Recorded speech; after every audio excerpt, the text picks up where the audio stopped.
नमस्कार, मैं महेंद्र मूले आप सभी का प्रयास इंस्टीट्यूट के ऑनलाइन डिजिटल प्लेटफॉर्म पे हार्दिक अभिनंदन करता हूं।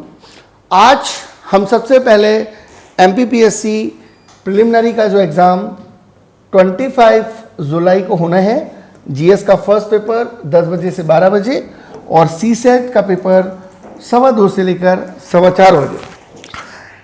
ठीक है भाई, एग्ज़ाम होना है। आपको पता चल गया है कि MPPSC का जो एग्ज़ाम है वो आपका 25 जुलाई को 2021 में होना है। तो जो लास्ट के 20 डेज हैं वो आप अपनी तैयारी को यूनिट 1 से लेकर यूनिट 10 तक कैसे सिस्टमेटिक पढ़ें कि आपका जो प्रिपरेशन है वो सही दिशा में हो और फाइनल रिवीजन आपका इस तरीके से हो कि आप अंतिम 20 दिनों में बहुत ही टू द पॉइंट चीज़ें पढ़कर समझकर जो भी आपने मेहनत अब तक करी होगी उसको अपने जो स्कोर बोर्ड है उसको बढ़ाने में काफ़ी हद तक कामयाब रहें। तो इसी कड़ी में हमारी शुरुआत हम जितनी भी मध्य प्रदेश की यूनिट्स हैं सारे टॉपिक्स की उस पर एक बेसिक सा डिस्कशन करते हुए उसको आगे की तरफ बढ़ाएंगे और उसमें अपनी बातों को यहाँ पर रखेंगे। तो सबसे पहले जो मैंने यहाँ पे आपका डिस्कशन स्टार्ट करना है वो मध्य प्रदेश की जो बेसिक वाला पोर्शन है MP का हिस्ट्री, वहाँ से हम इस क्लास के लेक्चर को स्टार्ट करेंगे। ठीक है, अब जो क्लास का हमारा लेक्चर है वो यहाँ से स्टार्ट हो जाएगा और फिर इसमें हम MP का जो हिस्ट्री वाला पोर्शन है वो पूरा जो कंप्लीट करने के बाद जो काम का MP का हिस्ट्री वाला पोर्शन है उसको देखेंगे कि क्या क्या चीज़ें इंपॉर्टेंट हैं। उसी तरीके से हम MP की ज्योग्राफी में क्या क्या इंपॉर्टेंट है, MP की इकोनॉमी में क्या क्या इंपॉर्टेंट है और MP का जो पॉलिटी वाला पोर्शन है उसमें क्या क्या इंपॉर्टेंट है उसको देखेंगे। क्योंकि मुझे ऐसा लगता है कि इस पूरे एग्ज़ाम के अंदर जो मध्य प्रदेश वाला पोर्शन है उसका वेटेज थोड़ा सा अदर टॉपिक से ज़्यादा रहेगा। 33% से 35% के बीच में MP का वेटेज यहाँ पर रहने वाला है। इसके बाद जो जनरल स्टडीज़ है, जनरल स्टडीज़ के टॉपिक में आपका साइंस है, जनरल साइंस जिसमें फिजिक्स केमिस्ट्री जूलॉजी बॉटनी वाला पोर्शन है, हिस्ट्री वाला पोर्शन है, ज्योग्राफी वाला पोर्शन है, पॉलिटी वाला पोर्शन है और बेसिक इकोनॉमी वाला पोर्शन है यूनिट के अंतर्गत। वहाँ से करीब करीब मान के चलिए 33% क्वेश्चन आने की पॉसिबिलिटीज़ है। बाकी का जो 33% पोर्शन है उसमें आप ये जो 10वीं यूनिट जुड़ी है आयोग इसको ले सकते हैं। इंफॉर्मेशन टेक्नोलॉजी और जो कम्युनिकेशन टेक्नोलॉजी वाली यूनिट है उसको आप रख सकते हैं। इसके अलावा जो साइंस एंड टेक्नोलॉजी में कुछ नए टॉपिक्स जुड़े हैं वो प्लस जो 8th नंबर की यूनिट है करेंट अफेयर्स और स्पोर्ट्स है ना, हमने इस पर भी वीडियो बनाने हैं टॉपिक वाइज, तो यहाँ से संभावना रह सकती है एक बेसिक बात अगर हम करें तो। ठीक है, तो अभी हम सबसे पहले अपनी क्लास को जो है वो स्टार्ट कर रहे हैं मध्य प्रदेश के इतिहास से। मध्य प्रदेश के इतिहास में हमने जो बेसिक चीज़ें पढ़नी है, हमारे जब कोर्स स्टार्ट होंगे, पेड कोर्स हम जब स्टार्ट करेंगे तो वहाँ पर हम एक फाउंडेशन बैच चलाएंगे और उस फाउंडेशन बैच में हम MPPSC के प्रिलिमिनरी एग्ज़ाम प्लस MPPSC के मेंस के एग्ज़ाम के लिए टॉपिक वाइज एग्ज़ाम प्लानर बनाकर एक सिस्टमेटिक मैनर के साथ काम करेंगे, जहां पर एक टॉपिक वाइज एग्ज़ाम प्लानर के साथ हम बेसिक, कोर, अप्लाइड, करेंट और कंटेम्प्रेरी इश्यूज़ के सारे टॉपिक्स को जनरल स्टडीज़ में हमने पढ़ना है, जहां आपकी प्री की भी तैयारी कराएंगे, मेंस की भी तैयारी कराएंगे। इसी तरीके से हम कुछ टारगेट बैचेस भी चलाएंगे, ये भी हमारे पैड बैचेस होंगे और ये टारगेट जिसकी डिटेल्स आपको हमारी ऑनलाइन डिजिटल प्लेटफॉर्म की टीम के द्वारा अवगत कराया जाएगा।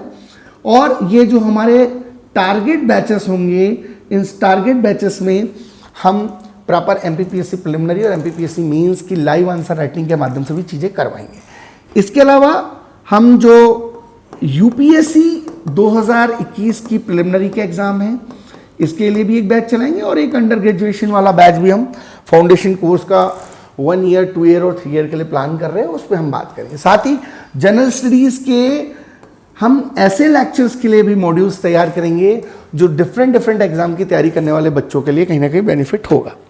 तो अभी हम क्या करते हैं, मध्य प्रदेश के हिस्ट्री वाले पोर्शन से अपनी बातों को स्टार्ट करते हैं। सबसे पहला टॉपिक जो है एमपी के हिस्ट्री में वो है प्रागैतिहासिक और आद्य ऐतिहासिक काल। बहुत सारा मटेरियल कंटेंट इस टॉपिक पे है। इतिहास का जो बेसिकली मतलब होता है आप जानते हैं, बीता हुआ, जो पुराने समय में चीजें बीत गई हैं उसको हम लोग इतिहास कहते हैं। तो जैसे विश्व का इतिहास है, भारत का इतिहास है, वैसे ही मध्य प्रदेश का भी इतिहास है। तो मध्य प्रदेश के हिस्ट्री के अंदर जो सबसे पहले हम बात चर्चा स्टार्ट करते हैं वो प्रागैतिहासिक काल से करते हैं। प्रागैतिहासिक काल की जो शुरुआत है वो स्टोन एज या पत्थर के युग से मानी जाती है ना, स्टोन एज या पत्थर के युग से मानी जाती है। और मानव सभ्यता के विकास में पत्थर या पाषाण का जो है बड़ा विशेष महत्व रहा है।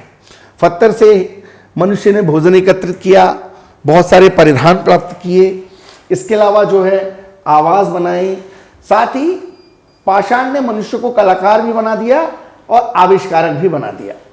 और ये स्टोन एज की ही बदौलत हो पाया कि बाद में हम कॉपर इरा में आए और बाद में हम आयरन इरा में आए और उसके बाद ह्यूमन डेवलपमेंट होते चला गया। और आदि मानव का जो पूरा का पूरा जीवन पाषाण के स्रोतों से दूर असंभव था और बाद में चीजें स्टेप बाय स्टेप जो है वो बढ़ती चली गई, डेवलप होती चली गई। अब जो हमारी अगली बात है, बेसिकली हम अगर इस पाषाण काल को देखें तो ये 3 भागों में बटा हुआ है। क्योंकि देखिए भैया ये जो मेरी क्लासेस हैं ये यहाँ पर जो है एग्जाम ओरिएंटेड है। मेरा जो मोटिव है, मैं अभी इसमें कुछ एमसीक्यूज भी कराऊंगा, तो इसमें मेरा मोटिव है कि वो आपके एग्जाम के दिन के लिए बड़ा इंपॉर्टेंट है ना।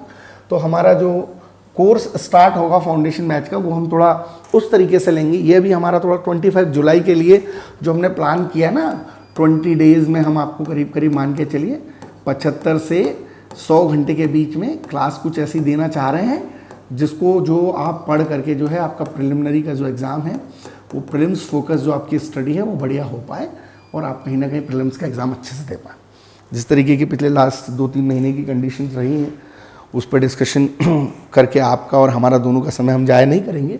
वो आप जानते हैं कैसी परिस्थितियाँ रही हैं, क्या रहा है, क्या हुआ और किस तरीके की कंडीशन रही।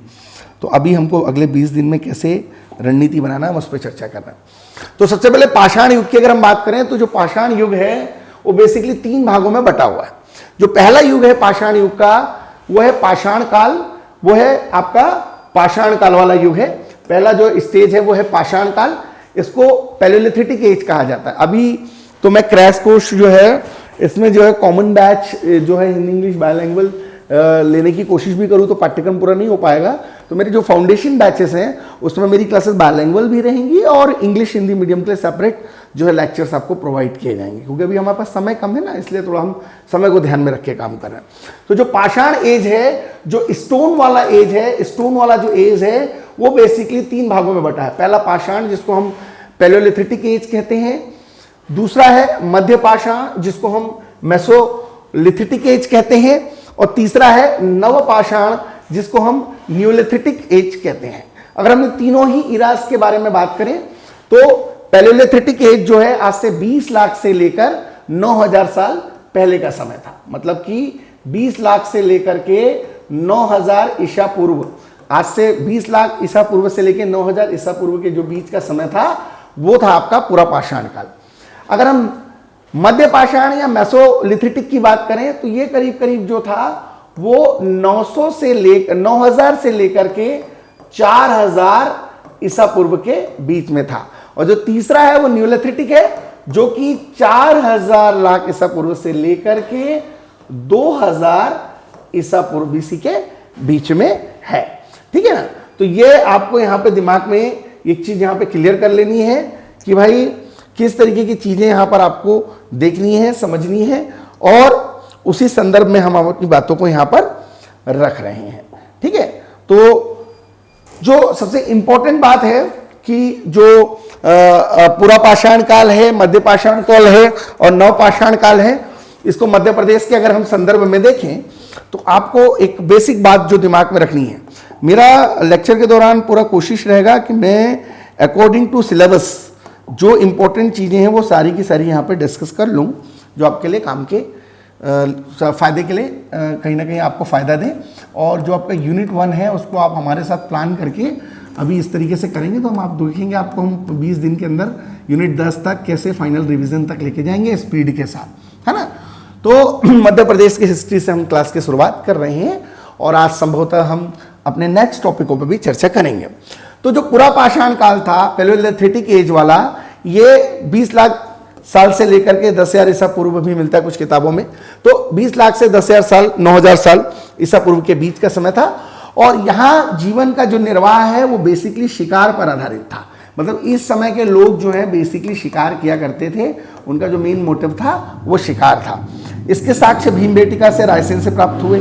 अभी हम आपको भीमबेटका, रायसेन पूरा डिटेल में समझाएंगे, दिखाएंगे, बताएंगे। ये वही स्थल है जिसको 2003 में यूनेस्को के द्वारा जो है वो यूनेस्को की अपनी सूची में चिन्हित किया गया। भीमबेटका पे डिटेल चर्चा करेंगे। तो ये पूरा पाषाण वाला समय। मध्य पाषाण जो था 9,000 10,000 से लेकर 7,000 ईसा पूर्व, है ना। कुछ किताबों में 4,000 ईसा पूर्व भी देखने को मिलता है। तो मध्य पाषाण वाला जो समय था, मेसोलिथिक एज वाला जो समय था, यहां पर बेसिकली पशुपालन पर ध्यान दिया गया। पशुपालन इनका मेन मोटिव था। और इसका जो साक्ष्य है वो मध्य प्रदेश से आदमगढ़ होशंगाबाद से मिलता है। हो सकता है यही क्वेश्चन आपको पूछ ले कि भाई मध्य प्रदेश के निम्नलिखित में से कौन सा स्थल जो है वो होशंगाबाद आदमगढ़ से रिलेटेड है। तो वो मध्य पाषाण से रिलेटेड है।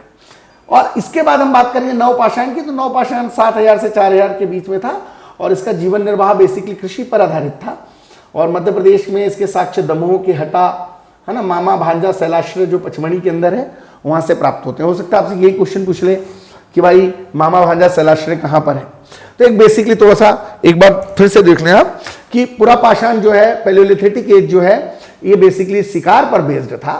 पैलियोलिथिक शिकार पर बेस्ड था। और जो मेसोलिथिक था वो बेसिकली एनिमल हस्बेंड्री पर बेस्ड था, पशुपालन पर बेस्ड था। और जो नियोलिथिक है, नवपाषाण वाला जो समय, वो बेसिकली कृषि पर आधारित था। अगर हम तीनों ही बातों को स्थल के आधार पर समझने की कोशिश करें तो जो पूरा पाषाण था वो बेसिकली भीमबेटका से रिलेटेड था। जबकि जो बेसिकली जो दूसरा वाला पॉइंट है आपका मध्य पाषाण जो है बेसिकली वो आदमगढ़ से रिलेटेड था। और जो नवपाषाण वाला स्थल है वो हटा, दमोह और मामा भांजा शिलाश्रय, मामा भांजा शिलाश्रय है। इसको दिमाग में आप सेट करके रख लें। तो यहां से रिलेटेड था। अब जो हम अपनी अगली बात करने जा रहे हैं वो ये है कि भाई इसके बाद क्या हुआ, इसके बाद समय कैसे आया, क्या हुआ। हाँ, हमारी जो एमपीपीएससी की प्रिपरेशन है उसमें आपको ना एक बात बड़े ध्यान से समझनी है कि आप ना अपना जो समय है उसका यूटिलाइजेशन बड़ा प्लानिंग से करें। जैसे कि सपोज करें अभी आप जैसे कि यूनिट 1 पढ़ रहे हैं भाई, है ना, यूनिट 1 पढ़ रहे हैं आप। तो यूनिट 1 जो पढ़ रहे हैं आप, तो यूनिट 1 में आपको ये देखना पड़ेगा कि कौन कौन से टॉपिक्स हैं जो आपने अभी डिस्कस कर रहे हैं और उनको पॉइंट वाइज बढ़िया सिस्टम से नोट्स बना करके आप लेते चलेंगे और फिर एमसीक्यू अपने घर पे प्रैक्टिस करेंगे। बहुत सारे जगह से आपको एमसीक्यूज मिल जाएंगे। तो जो यूनिट 1 है इसमें मध्य प्रदेश की पूरी हिस्ट्री आपको पढ़नी है जो हमारे द्वारा पढ़ाई जाएगी। यूनिट 2 जो है उसमें मध्य प्रदेश का जो है, यूनिट 2 जो है उसमें भारत का पूरा इतिहास, जो प्राचीन काल, मध्यकालीन काल, आधुनिक काल वाला पोर्शन है। यूनिट 3 वाला जो पोर्शन है इसमें जो है आपका मध्य प्रदेश का भूगोल वाला पोर्शन है। यूनिट 4 वाला जो पोर्शन है उसमें भारत का भूगोल है। यूनिट 5 में जो है आपकी जो है आपके जो पॉलिटी वाला पोर्शन है 5A में, और 5B में मध्य प्रदेश की पॉलिटी और इकोनॉमी वाला पोर्शन है। यूनिट 6 में जो है भारत की इकोनॉमी और भारत की पॉलिटी है। यूनिट 7 में जो है नई जुड़ी है science and technology, general science है, इन्वायरमेंट से रिलेटेड इशू, बायोडाइवर्सिटीज़ और एग्रीकल्चर प्रोडक्ट टेक्नोलॉजी, इस प्रकार के नवीन मुद्दे, फूड प्रोसेसिंग, ये सब चीज़ें जुड़ी हैं, प्रदूषण वगैरह, आपदा प्रबंधन पढ़ेंगे हम इसको।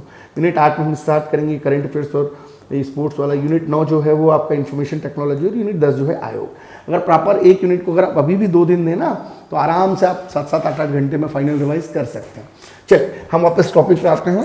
तो अभी क्या हुआ हमारे पास कि सबसे पहले मैंने तो आपको ये बताया कि भाई हमारा जो समय था वो था क्या, वो हमारा जो समय था वो क्या था, पूरा पाषाण था। पहला जो समय था हमारा क्या था, पूरा पाषाण था, अर्थात पैलियोलिथिक था।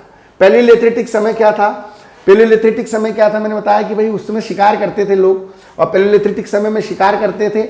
उसके बाद जो है वो मध्य पाषाण आया, और जो मध्य पाषाण वाला समय था, उस मध्य पाषाण वाले समय में लोग जो है शिकार के बाद जो है वो पशुपालन करने लगे।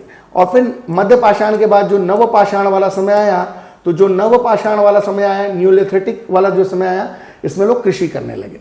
मतलब जो पहला वाला जो समय था उसमें लोग क्या कर रहे थे, शिकार कर रहे थे। दूसरा वाला जो समय था, है ना, पहले वाले में क्या कर रहे थे, शिकार कर रहे थे। उसके दूसरे वाले में क्या कर रहे थे, वो पशुपालन कर रहे थे। और तीसरे वाले में क्या थे, व्यक्ति जो है वो जो है यहाँ पर कृषि करने लगा था। और इसके बाद क्या हुआ कि नवपाषाण काल का भी रूपांतरण हुआ। नवपाषाण काल का रूपांतरण काय में हुआ, ताम्र पाषाण काल में हुआ, है ना। अच्छा, यहां पर मैं कुछ स्थलों के नाम भी आपको बता दूंगा, जिससे आपको दिमाग में सेट हो जाए कि भाई हमने कौन कौन से स्थल पढ़े थे। जैसे हमने पुरा पाषाण के बारे में देखा था कि पुरा पाषाण काल में कौन सा स्थल था, है ना। इसी तरीके से मध्य पाषाण में हमने देखा था, इस तरीके से नव पाषाण में हमने देखा था, पुरा पाषाण में हमने देखा था भीमबेटका, है ना, अभी आपको बताया था भीमबेटका। उसी तरीके से मध्य पाषाण में हमने देखा था आदमगढ़, है ना, इसको डिटेल में भी और देखेंगे। और नव पाषाण में हमने देखा था आपको मामा भांजा, ये जो है शैलाश्रय, है ना, मामा भांजा शैलाश्रय जो पचमढ़ी के अंदर है, ये हमने देखा था।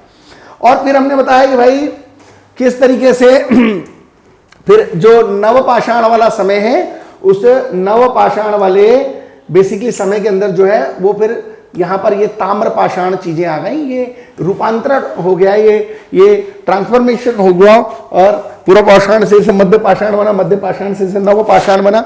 मतलब paleolithic converted to the in mesolithic, and mesolithic is converted to the neolithic. इस तरीके से प्रोसेस चलती है। और फिर ये ताम्र पाषाण कॉपर युग में आ गए। तो ताम्र पाषाण के जो साक्ष्य हैं वो अधिकतर भारत के उत्तरी भाग से, जो भारत का ये वाला पोर्शन है, उत्तरी भाग से जो नॉर्थ वाला पार्ट है, वो वहां से बेसिकली ये ताम्र पाषाण के जानकारी प्राप्त हुई। और इस काल में तांबा, पत्थर और हड्डियों के उपकरणों के उपयोग के साक्ष्य मिल गए। भाई तांबा यूज होता था, पत्थर यूज होता था, हड्डियां यूज होती थी। इस तरीके से हमारी जानकारी यहां से मिली। मध्य प्रदेश में अगर हम ताम्र पाषाण युग के साक्ष्य देखें तो वो मिलेंगे आपको कायथा से, उज्जैन, नावदा टोली, खरगोन, एरण, सागर और डांगवाला उज्जैन। ये आपके लिए इंपॉर्टेंट है, इसको आपको समझना पड़ेगा यहाँ पे, है ना। ये बताने के पहले मैं थोड़ा सा ताम्र पाषाण बस्तियां बता दूं। आज से कई साल पहले ताम्र पाषाण बस्तियां कहाँ थी। जब भारत का इतिहास पढ़ेंगे तो डिटेल में देखें। कुछ ताम्र पाषाण जो बस्तियां थी हमारे पास, कुछ ताम्र पाषाण बस्तियों की जो जानकारी मिलती है तो वो आहार कल्चर से रिलेटेड थी। आहार कल्चर जिसमें आपके उस समय गिलकूद, आहार, इस प्रकार की जगह थी, इस प्रकार के प्लेसेस थे। इसके अलावा कुछ हमारे यहाँ जॉर्वे संस्कृति के प्रमाण भी मिलते हैं उस समय, जो ताम्र पाषाण बस्तियों के अंतर्गत आती हैं। और कुछ मालवा संस्कृति थी जो कि बेसिकली ताम्र पाषाण बस्तियों के अंतर्गत थी। और इसी मालवा संस्कृति का जो पार्ट था, है ना, इसी मालवा संस्कृति का जो पार्ट था वो बेसिकली कायथा था। कायथा बेसिकली उज्जैन में है। नावदा टोली था, नावदा टोली खरगोन में है। एरण था, एरण सागर में है। और डांगवाला जो था वो उज्जैन में। देखेंगे अपन।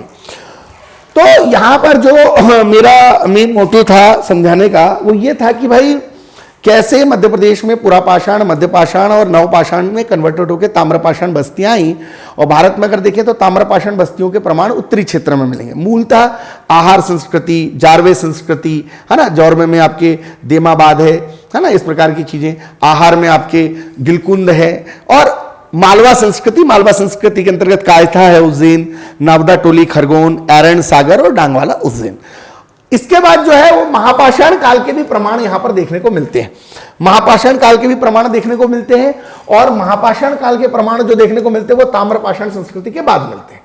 तो बेसिकली अगर भारत में देखें तो भारत में बेसिकली जो ताम्र पाषाण संस्कृति के प्रमाण जो है वो मैंने यहाँ पर ए से डिनोटेट कर दिया, ताम्र पाषाण बस्ती से रिलेटेड चीजें। और दक्षिण भारत के अंदर जो पूरा का पूरा पार्ट है वो आपका महापाषाण काल के अंतर्गत है। तो भारत में जैसे ताम्र पाषाण संस्कृति के उत्तरी क्षेत्र में प्रमाण मिलते हैं, उसी तरीके से दक्षिण क्षेत्र में महापाषाण के प्रमाण मिलते हैं। मानव द्वारा यहाँ पत्थर, धूसर, लोहे आदि के उपकरणों का प्रयोग किया गया। भाई पत्थर का प्रयोग तो यहाँ पर भी किया गया था, लेकिन लोहे की जगह तांबा लगाया था, यहाँ हड्डी का प्रयोग किया गया था। यहाँ पत्थर के साथ धूसर है और लोहे के उपकरणों का प्रयोग मिला। क्योंकि मैंने बताया आपको कि हम स्टोन एज से कन्वर्टेड होके आए कॉपर में, और कॉपर से हम चले गए क्या में, आयरन में, तो कॉपर युग ये हो गया, आयरन युग हो गया, है ना।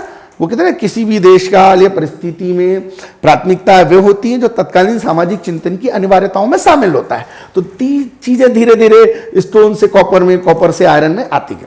अच्छा, मध्य प्रदेश के अगर महापाषाण युग की बात करें तो इसके कुछ अल्प साक्ष्य मिलते हैं। मूलतः ग्वालियर है, भिंड है, मुरैना है, रीवा है ना। यहाँ क्वेश्चन बन सकता है प्रीलिम्स में, है ना, प्रीलिम्स में क्वेश्चन बन सकता है कि भाई महापाषाण युग के प्रमाण मध्य प्रदेश के किन क्षेत्रों से संबंधित है।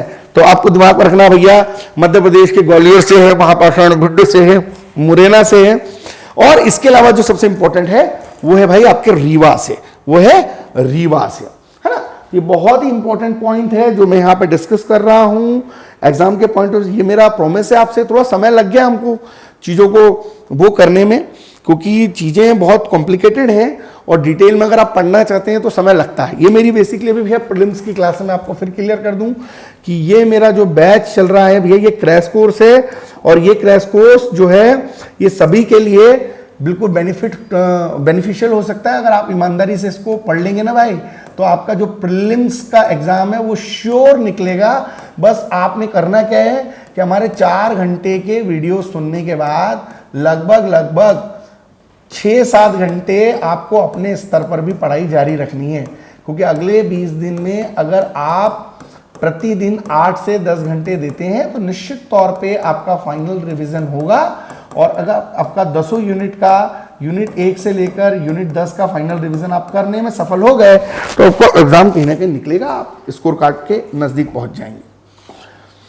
अभी तक मेरी जो चर्चा चल रही थी साहब, उस चर्चा के अंदर अभी तक मैंने जो भी चर्चाएं की, उस चर्चा के अंदर मैं अभी तक बात कर रहा था पुरा पाषाण काल की, मध्य पाषाण काल की और नव पाषाण काल की, पैलियोलिथिक, मेसोलिथिक और न्यूलिथिक। और मैंने बताया कि किस तरीके से वो ताम्र पाषाण बस्तियों में कन्वर्ट हुआ और किस तरीके से ताम्र पाषाण बस्तियां कन्वर्ट होकर के महापाषाण काल में गई और किस तरीके से मध्य प्रदेश का पत्थर युग कन्वर्टेड रहा। अब इसको हम थोड़ा सा एक फाइनल टच देने के लिए देख लेते हैं भाई, किस तरीके के क्वेश्चंस यहाँ पर, क्योंकि मल्टीपल चॉइस क्वेश्चंस भी हम अभी आपके यूनिट 1 कंप्लीट करने के बाद बहुत ही सॉलिड वाले क्वेश्चन जो एग्जाम के ओरिएंटेड रहेंगे उनको कराएंगे। इसी तरीके से यूनिट 8 हमने स्टार्ट करनी है करंट अफेयर्स, तो उसके भी क्वेश्चन करेंगे। हमारा जो स्टार्ट हम लेक्चर कर रहे हैं वो यूनिट 1 हिस्ट्री से कर रहे हैं और यूनिट 8 में करंट अफेयर्स प्लस स्पोर्ट्स से कर रहे हैं, ताकि आप कहीं ना कहीं फायदा उठा पाए। इसके अलावा जो नई यूनिट जुड़ी है, यूनिट 10, यूनिट 9 और यूनिट 7, इस पे भी हम बिल्कुल काम की चीजें बना देंगे, कहीं कोई दिक्कत नहीं होगी। आप 2 से 2.5 घंटे भाई एमपी पढ़ना जारी रखें घर पे, 2 से 2.5 घंटे आप जनरल स्टडीज पढ़ें और 2 से 2.5 घंटे जो नए टॉपिक्स हैं वो पढ़ें और 2 से 2.5 घंटे आप कंटिन्यू एमसीक्यू लगाएं। 8 से 10 घंटे अगर आप पढ़ते हैं तो यकीनन मान के चलिए कि आपको कहीं ना कहीं एग्जाम जो है आप अपने स्कोर बोर्ड को बढ़ा लेंगे। चलिए हम पुरा पाषाण काल की बात करते हैं। पुरा पाषाण काल जो है भाई, ये बेसिकली पुरा पाषाण काल ये पैलियोलिथिक है। इस काल में मनुष्य अर्थात मानव खाद्य संग्रह के द्वारा पशुओं का शिकार करके, मैंने आपको पहले ही बताया था कि शिकार करता था, अपना जीवन यापन कर रहा था और उनके निवास के प्रमाण यहाँ पर हमें शैलाश्रयों के माध्यम से मिले। बाद में से बहुत सारे शैलाश्रय मिले जिनसे पता चलता है कि मनुष्य था और मनुष्य जो है वो संग्रह करता था खाद्यान्न का, पशुओं का शिकार करता था और शैलाश्रयों से इसकी जानकारी मिलती है। इसके औजार हथियार न परिष्कृत थे और न ही तीक्ष्ण थे, मतलब जो भी इनके हथियार थे वो बहुत ही मॉडिफाइड नहीं थे, उनमें बहुत तीक्ष्णता की कमी थी। मनुष्य का जीवन पूर्णतः प्रकृति पर बेस्ड था, है ना, मतलब कहीं ना कहीं नियतिवाद से रिलेटेड था, नियतिवाद पर आधारित था और मनुष्य पूरी तरीके से नेचर पर डिपेंडेंट था। इस काल में क्रांतिकारी उपलब्धि ये थी कि भाई इस काल में पुरा पाषाण काल में आग का आविष्कार हुआ भाई, है ना, आग का डिस्कवरी हुआ, आग का आविष्कार हुआ। यहाँ पे इस काल के मानव के अवशेष जो है वो बेल नदी घाटी में मिले, नर्मदा नदी घाटी में मिले, लूनी नदी घाटी में मिले, चंबल नदी घाटी में मिले। हम मेंस के बैच में इनको डिटेल में डिस्कस करेंगे कि कौन कौन सी नदी घाटियां हैं और कौन कौन सी नदी घाटियों में किस प्रकार के यहाँ पर प्रमाण मिले, पुरातात्विक बस्तियां मिली। भोपाल के समीप जो रायसेन में भीमबेटका है, वो इस काल की अनेक कलाकृतियां हैं जहां पर आज भी शैलाश्रयों में चित्र निर्मित है और करीब करीब हजारों साल पुराने शैलाश्रयों के चित्र यहां मौजूद हैं।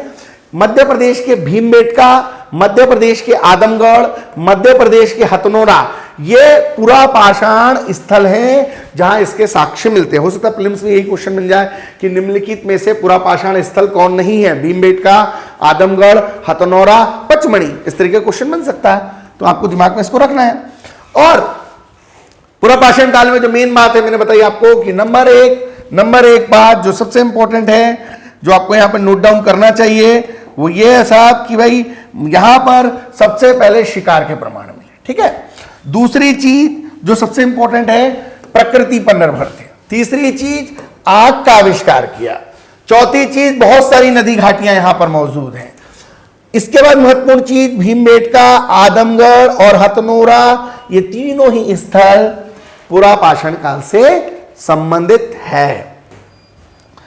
अब जो हमारी चर्चा का अगला बिंदु है वो इन तीनों स्थलों को हमने ब्रीफ करना है भाई, कहां पे है, कौन से हैं, किस तरीके के हैं, ताकि एक फाइनल टच आपको दिमाग में रखना। मैंने बोला ना आपको यूनिट जो एक है उसमें सबसे बड़ी समस्या यही होती है कि चीजें हम भूलते हैं, उसको हमको याद कैसे रखना, रिमाइंडर कैसे करना।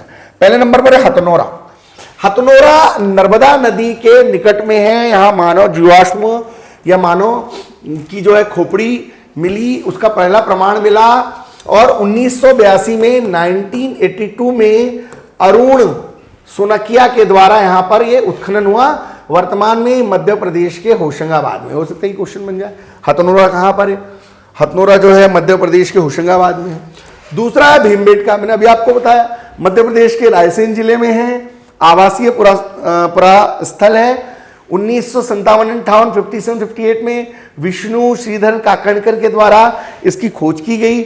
सबसे पुराने शिलाश्रय निवास यहां पर है। मानव निर्मित गुफाएं हैं यहां। शिल्प उपकरण बहुत सारे प्राप्त हुए हैं। और भारतीय पुरातत्व सर्वेक्षण भोपाल मंडल ने 1990 में इसे राष्ट्रीय महत्व का स्थल घोषित किया। 2003 में इसे विश्व धरोहर के तौर पर यूनेस्को ने अपनी सूची में शामिल किया। इंपॉर्टेंट है। ठीक है। तीसरा है आदमगढ़। आदमगढ़ मध्य प्रदेश के होशंगाबाद में है, नर्मदा नदी के तट पर है। आदमगढ़ की जो पहाड़ियां हैं उस पर बहुत सारे चित्रित चट्टानी आश्रय हैं जो बेसिकली आपके पूरा पाषाण काल, मध्य पाषाण काल से संबंधित है। यहां पर आपको बैल, हाथी, घोड़ा, शेर, जिराफ, हिरण और कई योद्धाओं की मानवकृतियां, साथ ही नर्तक, वादक, गजारोही, अश्वरोही, टोटीदार पात्र आदि सभी का अंकन यहां आपको देखने को मिलेगा। इंपॉर्टेंट है, तीनों स्थल इंपॉर्टेंट है। हमने चर्चा करी हथनौरा की। हथनौरा आपके बेसिकली जो है होशंगाबाद में वर्तमान में, भीमबेटका जो है रायसेन में है और आदमगढ़ जो है वो आपके होशंगाबाद में है। अब हम बात करेंगे पूरा पाषाण के बाद मेसोलिथिक एज की। पूरा पाषाण के बाद मेसोलिथिक एज की। पूरा पाषाण का समय हो गया भाई। पूरा पाषाण 20 लाख से लेकर 9000 साल के बीच में। पूरा पाषाण में क्या क्या हुआ हमने आपको डिस्कस किया, डिटेल में सारी चीजें समझाई। इसके बाद हमने अब चर्चा का अगला विषय रखना है, वो है मेसोलिथिक एज। मेसोलिथिक एज में क्या हुआ? मेसोलिथिक एज में जैसा आपको जानकारी भी है कि मेसोलिथिक एज में जो मध्य पाषाण काल था, यहाँ पर लोगों का दृष्टिकोण अब थोड़ा सा बदल रहा था, सिनेरियो थोड़ा चेंज हो रहा था। अभी तक लोग शिकार करते थे, अब पशुपालन में गए, बाद में फिर जाके कृषि करने लगे। फिर नवपाषाण बस्तियों का भी रूपांतरण हुआ, ताम्रपाषाण बस्तियां आई, महापाषाण बस्तियां, बहुत सारी चीजें। लेकिन महापाषाण जो युग था, उस महापाषाण युग के अंदर जो सबसे इंपॉर्टेंट चीज है वो क्या हुई महापाषाण युग के अंदर, तो वो दिमाग में आपको रखनी है। महापाषाण युग में जो सबसे इंपॉर्टेंट चीज है, महापाषाण युग में जो सबसे इंपॉर्टेंट चीज है, इस काल में मानव जीवन में अपेक्षाकृत अधिक स्थायित्व आने लगा। स्टेबिलिटी यहां पर बढ़ गई, है ना।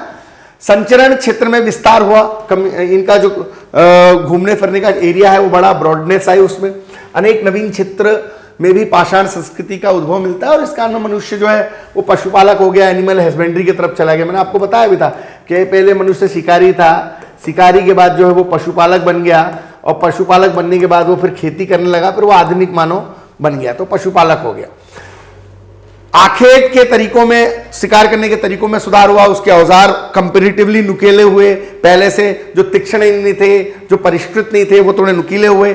गतिमान पशुओं को भी वो अब शिकार करने लगा, है ना। तिकोने धार वाले हथियार आ गए, बहुत सारे नुकीले हथियार आ गए, है ना। थोड़ा समझ के पढ़ना है, समझ के पढ़ेंगे तो आपके लिए क्या अच्छा रहेगा कि भाई आपको मध्य प्रदेश की हिस्ट्री के इनिशियली जो पाषाण काल है उसमें क्या हुआ, क्या है। प्रिलिमिनरी में अगर आप इस तरीके से पढ़ोगे ना तो मुख्य परीक्षा में आपका कॉन्सेप्ट बिल्डिंग इतना बढ़िया होगा कि आप 3 मार्कर और 6 मार्कर और 15 मार्कर जो प्रश्न आते हैं उनको बहुत बढ़िया तरीके से आप अपना मैनेजमेंट करके टाइम मैनेजमेंट के साथ लिख पाओगे, क्योंकि कॉन्सेप्ट क्लियर रहेंगे तो लिख लोगे आप।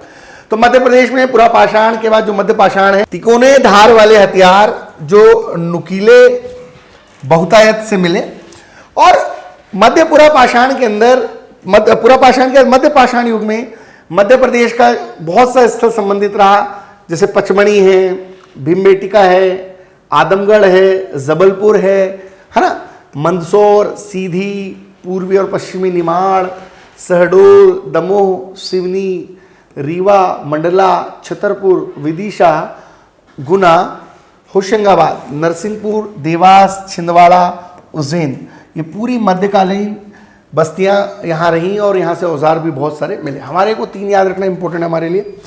जो सबसे इंपॉर्टेंट है हमारे लिए मैं आपको बता दूं, वो ही मैं आपको यहाँ पे रिमाइंडर कर रहा हूँ।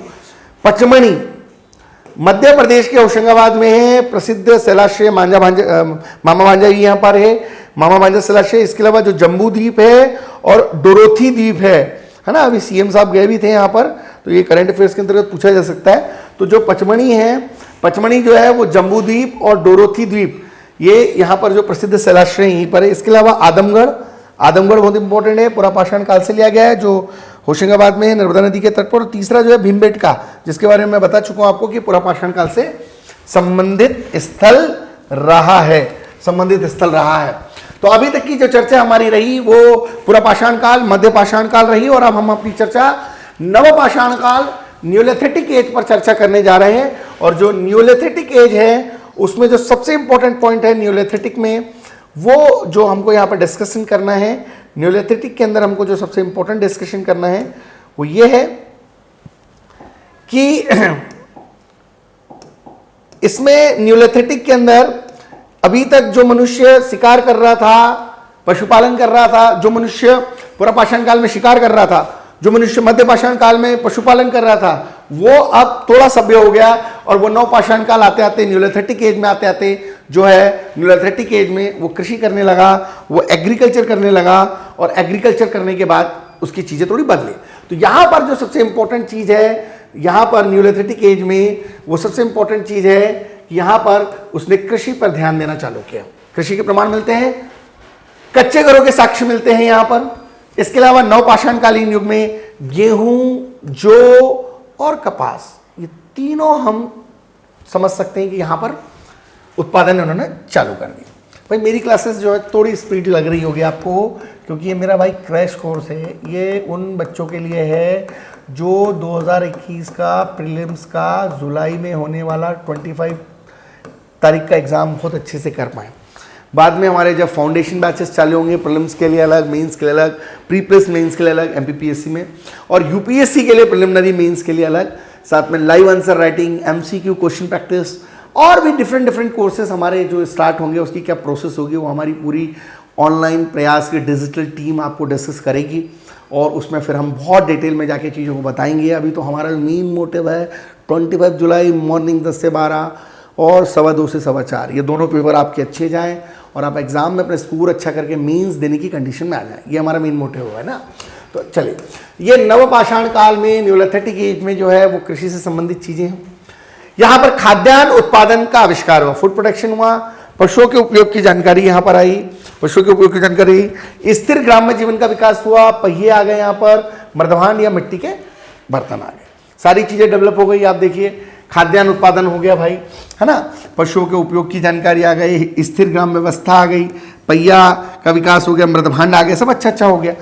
और मध्य प्रदेश में पाए जाने वाले उपकरण मध्य समूह के अंतर्गत आते हैं। नवपाषाण युग औजार मध्य प्रदेश में अर्जुनी, एरण, कुंडम, गड़ी मोराली, जतकारा, जबलपुर, दमोह, राजनांदगांव, बहुत्राई, बुरचेका, मुनई, सागर, हटा और होशंगाबाद यहां से प्राप्त हुए।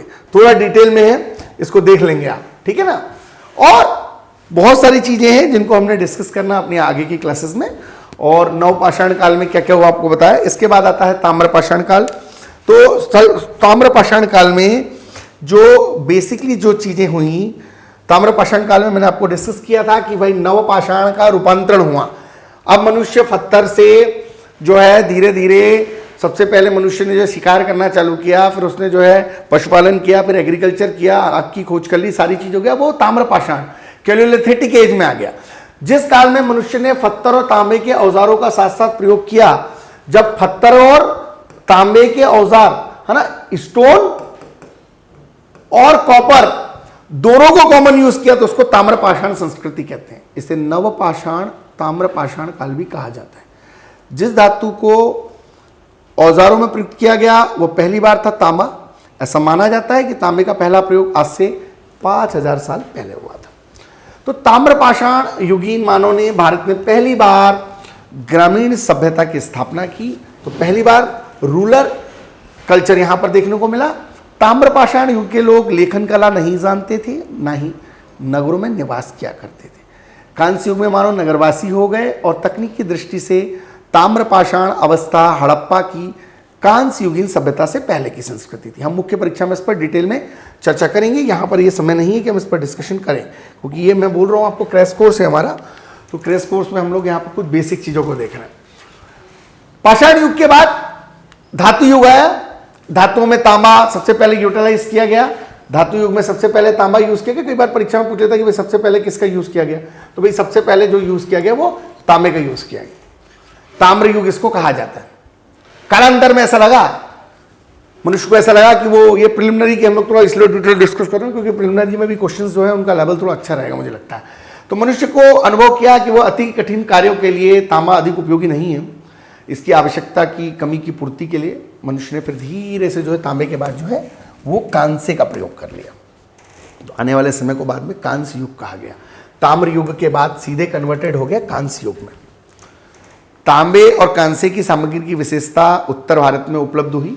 दक्षिण भारत में सामग्री थोड़ी सी कम थी। मतलब पूरा का पूरा तांबा और जो कांसा है वो उत्तर भारत में देखने को मिला। दक्षिण भारत में इसका यूटिलाइजेशन जो था वो कम था। दक्षिण भारत में पाषाण युग के बाद सीधे लोह युग का प्रादुर्भाव हुआ। भाई उत्तर भारत में तो ये हुआ कि भाई पहले स्टोन एज आया, स्टोन एज के बाद जो है कॉपर तांबा युग आया, तांबे के बाद कांस्य आया और कांस्य के बाद लोहा आया। दक्षिण भारत में क्या हुआ? दक्षिण भारत में भैया पहले सीधे पाषाण युग आया और पाषाण युग के बाद जो सीधा जो है वो लोहे का युग आ गया। सीधा लोहा यूज कर लिया उन लोगों ने। उत्तर भारत में लोह युग ताम्र और कांस्य युग के बाद आता है ना। परंतु यह नहीं समझना चाहिए कि धातु युग में पाषाण प्रयोग का पूर्ण विलोप हो गया था और धातु के साथ साथ काफी मात्रा में वहां पाषाण के भी औजार प्रयोग में लाए गए। और यही कारण है कि जब उत्खनन किया गया तो अनेक स्थलों में धातु की सामग्री के साथ साथ पाषाण की सामग्री भी देखने को मिली। मतलब ऐसा नहीं कि भैया स्टोन एज खत्म हो गया तो कॉपर और तांबा युग आ गया और कॉपर तांबा और कांस्य युग आ गया, लोहा युग आ गया तो पत्थर नहीं मिले। पत्थर भी मिले, उनकी भी उपलब्धता देखने को मिली कहीं कहीं पर। अब हम बात करें ताम्र संस्कृति के अंदर कौन कौन से बस्तियां थी जो इंपॉर्टेंट है, जो हमको जानना चाहिए। तो मैंने बताया था मालवा संस्कृति के अंतर्गत ताम्रपाषाण संस्कृति की प्रमुख विशेषता रही कि मालवा में मृदभांड एक उत्कृष्ट दर्जे का ताम्रपाषाण संस्कृति का प्रमाण माना गया। और नावदा टोली सबसे फेमस स्थल रहा। ये बेसिकली एच.डी. सांकलिया ने इसकी खोज की थी, इंदौर के निकट नर्मदा नदी के दक्षिण।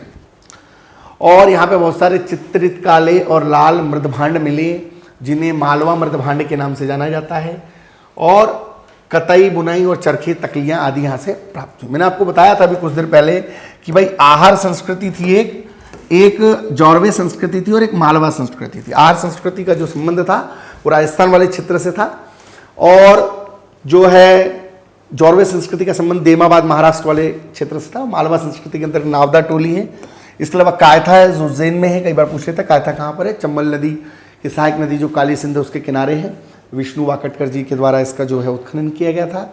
और मिट्टी से बनी पशु की आकृतियां और तांबे से बनी 2 कुल्हाड़ियां, लाल और काले रंग के चित्रित मृदभांड या मिट्टी के बर्तन भी यहाँ से प्राप्त हुए। इसके बाद एरन है। एरन मध्य प्रदेश के सागर में है। ताम्रपाषाण कालीन लाल काले मृदभांड मिले यहाँ से।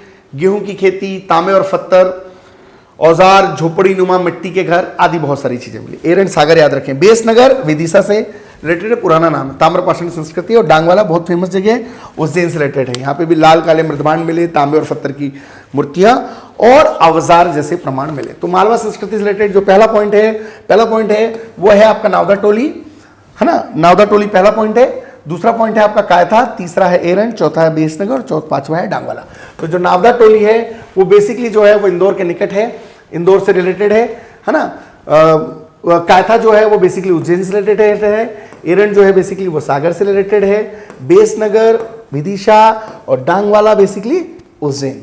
ये दिमाग में रखना है आपको। अब जो अगली पॉइंट है भीमबेटका, रायसेन के अंदर है, बहुत फेमस जगह है ना भीमबेटका, क्योंकि मध्य प्रदेश के पुरापाषाण कालीन संस्कृति में सबसे महत्वपूर्ण हिस्टोरिकल इंपॉर्टेंस है भीमबेटका का। मध्य प्रदेश के रायसेन से रिलेटेड है, पुरापाषाण आवासीय पुरस्थल है और कई हजार साल पुराना स्थल ये मध्य प्रदेश के भीमबेटका। आप ये देख सकते हैं भीमबेटका यहां पर आपको देखने को मिलेगा। विष्णु वाकटकर जी ने खोज की 57-58 में। ये गुफाएं मध्य प्रदेश की प्राचीनतम संस्कृति का प्रतिनिधित्व करती हैं। दीवारों पर आदिमानव ने अपनी सृजनात्मक कलाओं की अभिव्यक्ति यहां पर की है। शैल चित्रों का विषय सामूहिक नृत्य, रेखांकित मानव कृतियां, शिकार और तमाम प्रकार के क्रियाकलाप जुड़े हैं। शिलाश्रयों में गेरुआ, लाल और सफेद और कहीं कहीं पर पीले और हरे रंग का प्रयोग है और सुंग गुप्त कालीन अभिलेख है। इसके अलावा परमार कालीन मंदिर के प्रमाण भी यहाँ पर देखने को मिले हैं। तो भीमबेटका के बारे में कुछ बातें हुई। ये भीमबेटका इतिहास से सांस्कृतिक महत्व और शिलाश्रयों और रंगीन चित्रकारी के कारण 1990 में भारतीय पुरातत्व सर्वेक्षण ने इसे राष्ट्रीय महत्व का स्थल, जबकि 2003 में यूनेस्को के द्वारा इसे विश्व धरोहर के अंतर्गत शामिल किया गया। ये बात हमारे लिए काफ़ी इंपॉर्टेंट है, ठीक है। 2003 में यूनेस्को इस प्रकार की सलाह कृतियाँ यहाँ देखने को मिलेंगी, बहुत सारी चित्रकारियाँ आपको देखने को मिलेंगी और लगभग मान के चलिए कि ये ऐसे 5000 चित्र आपको देखने को मिलेंगे और आज से नहीं है 12000 साल पुराने चित्र हैं। भीमबेटका बहुत फेमस स्थान है भाई, दिमाग में रखेंगे, सेट कर लेंगे इसको, ठीक है। भीमबेटका हो गया आपका। अब जो है मैं बात कर रहा हूं, अगर अपन मैपिंग के अंदर देखें तो हथनोरा जो है बेसिकली मैपिंग के अंदर अगर देखेंगे आप तो कुछ चीजों को यहाँ पॉइंट वाइज याद करने के लिए, रिमाइंडर करने के लिए अच्छा रहेगा आपके लिए। तो ये आपका हथनोरा है सीहोर में और हथनोरा जो है बेसिकली ये पुरापाषाण कालीन संस्कृति का हिस्सा है। दूसरा है आपका भीमबेटका जो आपके रायसेन में है, ये भी पुरापाषाण कालीन संस्कृति का हिस्सा। और तीसरा है आदमगढ़ होशंगाबाद जो पुरापाषाण संस्कृति का हिस्सा है, ठीक है। ये दिमाग में आप सेट करके रखेंगे। इसके बाद जो हमारा अगला विषय है, मैंने बताया कि हथनोरा जो है ये बेसिकली जो है ये होशंगाबाद से रिलेटेड है, वर्तमान में होशंगाबाद में है। हथनोरा जो है बेसिकली होशंगाबाद में है, भीमबेटका बेसिकली रायसेन में है, आदमगढ़ बेसिकली होशंगाबाद में है और ये पूरा का पूरा आप देखेंगे नर्मदा सोन घाटी है, ये आपके यहाँ से यहाँ तक, ठीक है। हम ज्योग्राफी में पढ़ेंगे इसको डिटेल में, अमरकंटक अनूपपुर के पास में। एक इंपॉर्टेंट बात है कि एक यहाँ पर बाघ नदी घाटी है, सिवनी में, याद रखेंगे ना।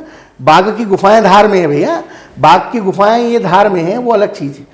और ये बाघ नदी घाटी जो है ये सिवनी में है। प्रिलिमिनरी में पूछ सकता है इस तरीके का, तो देख लेंगे आप थोड़ा सा। ज्योग्राफी में इसको और डिटेल में डिस्कशन करेंगे, है ना। ये यहाँ पर जो चीज़ें मैं देख रहा हूँ बड़ी काम की चीज़ देख रहा हूँ। एक जरा इंपॉर्टेंट पॉइंट है, ये पुरातात्विक स्थल से रिलेटेड है, इसलिए इंपॉर्टेंटली हम इसको यहाँ पर डिस्कस कर ले रहे हैं, है ना। तो ये आपको क्या यहीं पर रिमाइंडर हो जाएगा और हम चीज़ों को समझ जाएंगे कि हम क्या कर रहे हैं।